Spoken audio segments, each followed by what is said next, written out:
Hey, we're here in Blox Fruits, game that's really been popping off on Roblox.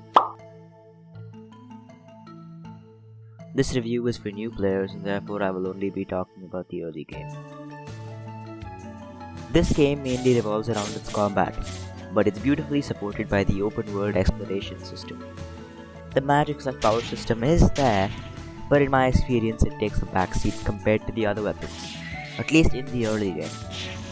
One of the biggest mood killers present in the game was the painful yet slow grind, which was nothing but pure repetition. Another problem I ran into was when I got to level 20, I was getting killed by players who were a million levels above me. But this is an issue in most Roblox anime/fighting games.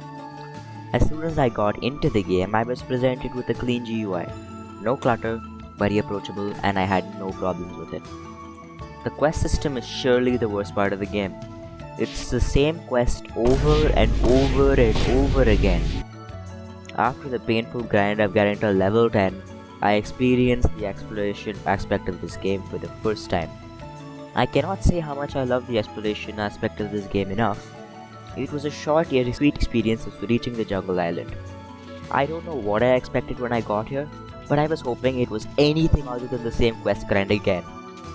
I was met with disappointment and I simply had to deal with it. Now let me talk about the combat system in detail.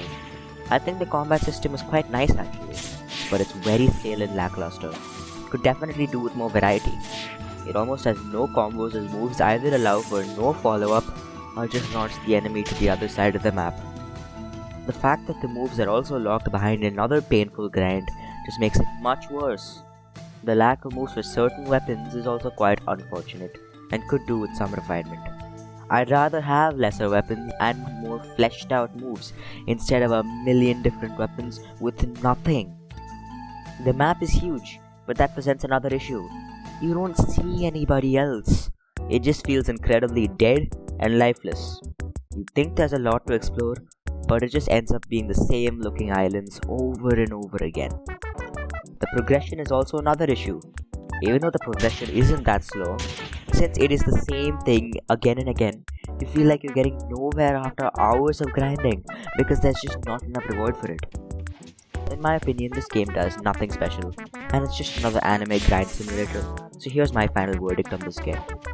35 out of 100. It has some good parts, but in the end, it isn't enjoyable. It's just the first 20 minutes forever. So if you're not into playing a bandage beater, I wouldn't recommend you play this game.